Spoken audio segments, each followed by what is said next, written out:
تحتاج كل خلية من خلايا جسمنا إلى الطاقة نحصل عليها من الطعام الذي نتناوله، حيث يتم هضم الطعام في الفم، ثم ينتقل بعد ذلك هذا الطعام المهضوم بعد أن يتم هضمه من الفم ينتقل إلى المريء.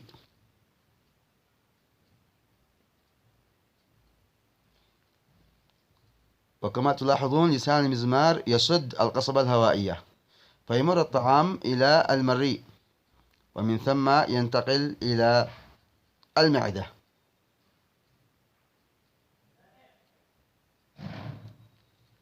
حيث تتم عملية هضم الطعام في المعدة، ثم الطعام المهضوم ينتقل من المعدة إلى الاثنى عشر ويسمى بالكيموس، وينتقل إلى الأمعاء الرفيعة أو الأمعاء الدقيقة، حيث تستكمل عملية هضم الطعام في الأمعاء، ومن ثم يقوم بامتصاصه وينتقل الطعام منها إلى الدم. تتم هنا عملية الامتصاص الطعام كما تلاحظون، ثم ينتقل الطعام إلى الدم، ويقوم الجهاز الدوري بنقل هذا الطعام والأكسجين إلى جميع أجزاء الجسم. فمما يتكون الجهاز الدوري؟ هيا بنا أبناء الطلاب والطالبات لنشاهد. يتكون من عضلة القلب، وهي عضلة كابسة شافطة تنبض باستمرار، ويتكون أيضا من سائل الدم، ويتكون أيضا من الأوعية الدموية. الأوعية الدموية تنتشر في الجسم وتنقسم إلى شرايين وأوردة وشعيرات دموية.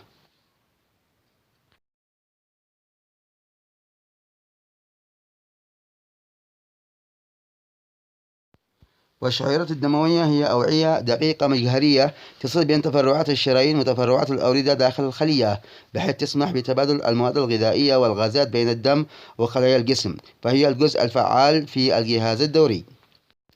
فهيا بنا أعزائي الطلاب نتعرف على عضلة القلب. عضلة القلب تساوي حجمها تقريبا حجم قبضة اليد، وهي تتحرك ولا تتوقف إلا عند الوفاة. وهناك أوعية دموية تتصل بعضلة القلب، وهما الوريد الأجوف السفلي والوريد الأجوف العلوي. كما تتصل أيضا هذه الوريدان يتصلان بالأذين الأيمن، وكذلك يتصل 4 أوردة رئوية بالأذين الأيسر، ويتصل بالبطين الأيمن الشريان الرئوي، ويتصل بالبطين الأيسر الشريان الأبهر أو ما يسمى بالشريان الأورطي.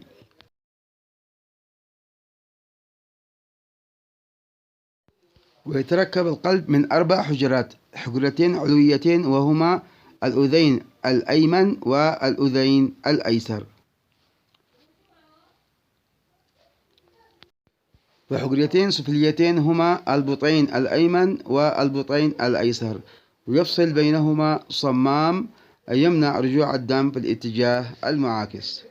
الشرايين كما تلاحظ تصدر الدم من القلب إلى رئتين أو إلى جميع أجزاء الجسم، بينما الأوردة تورد الدم من جميع أجزاء الجسم إلى القلب. وهكذا الشرايين تعتبر مصدرة للدم، بينما الأوردة موردة للدم.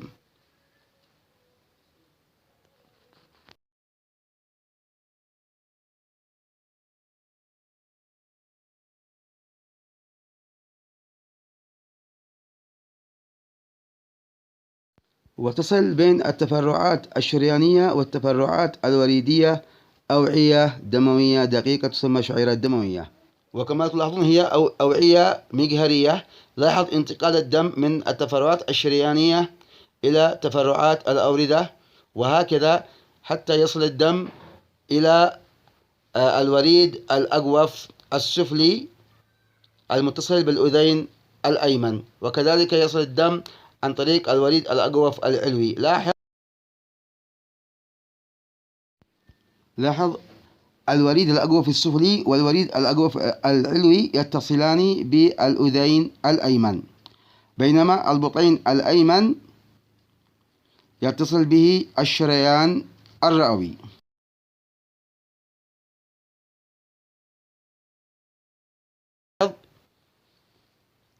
الوريد الأقوى في السفلي يجمع المواد الغذائية والغازات التنفسية مثل ثاني أكسيد الكربون من الخلايا وينقلها إلى الأذين الأيمن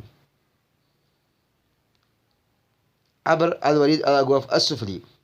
لاحظ العملية: يأتي الدم المحمل بالغذاء والمحمل بغاز ثاني أكسيد الكربون وعن طريق الوريد الأجوف السفلي والوريد الأجوف العلوي ويصبان في الأذين الأيمن، ثم ينقبض الأذين الأيمن فيندفع الدم إلى البطين الأيمن، ومنه يندفع البطين الأيمن ليدفع الدم عبر الشريان الرئوي ليذهب إلى الرئتين، وهناك تتم عملية التبادل الغازي كما سنلاحظ. يصل الدم بتفرعات شريانية دقيقة وصغيرة إلى الحويصلات الهوائية. لاحظ حيث يتم تزويد الدم بغاز الأكسجين ويتخلص الدم من غاز ثاني أكسيد الكربون، وهكذا تتم عملية الأكسدة وتزود الغاز الأكسجين بالدم. تحمل الدم وكريات الدم الحمراء الأكسجين وترجع به إلى القلب لتصب في الأذين الأيسر عبر الأوردة الرئوية الأربعة. لاحظ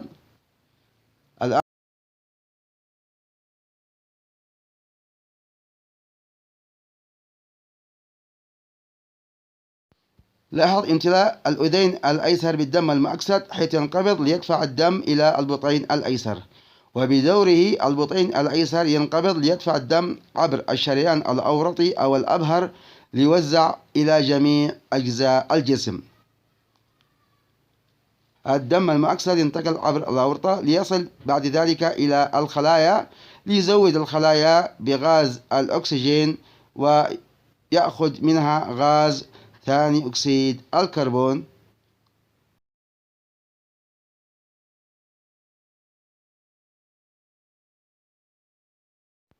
وهكذا تحصل جميع خلايا الجسم على المواد الغذائية وغاز الأكسجين وتتخلص من غاز ثاني أكسيد الكربون، وهذا ما يعرف بالدورة الدموية. فسبحان الله أحسن الخالقين.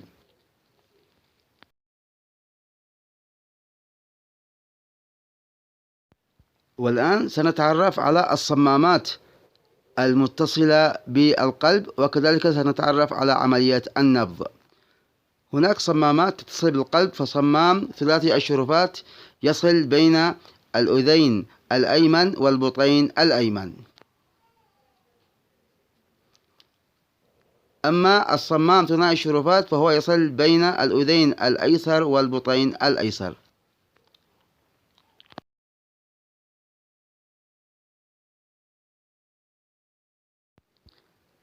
تنشأ دقات القلب نتيجة انقباض عضلة القلب وانبساطها بطريقة منتظمة ومتتابعة لا تتوقف طوال الحياة. وتنظم دقات القلب عقدتان هما العقدة الأذينية الجيبية والعقدة الأذينية البطينية. العقدة الأذينية الجيبية تقع في الجزء العلوي الأيمن من الأذين الأيمن، فمن هذه المنطقة ينتشر نشاط كهربائي. هذا النشاط يعمل على انقباض الأذينين لتفريغ ما بهما من دم، وهذه العملية أو هذه المرحلة تعرف بانبساط القلب. تنتقل بعد ذلك الإشارة الكهربائية بعد الانقباض الأذيني إلى العقدة الأذينية البطينية، ومنها تنتشر في جدار البطينين فينقبضان معا رافعين لكي يدفع المحتويات ما بهما من دم إلى الرئتين من البطين الأيمن وإلى جميع أجزاء الجسم من البطين الأيسر، وتعرف هذه المرحلة بالانقباض القلب.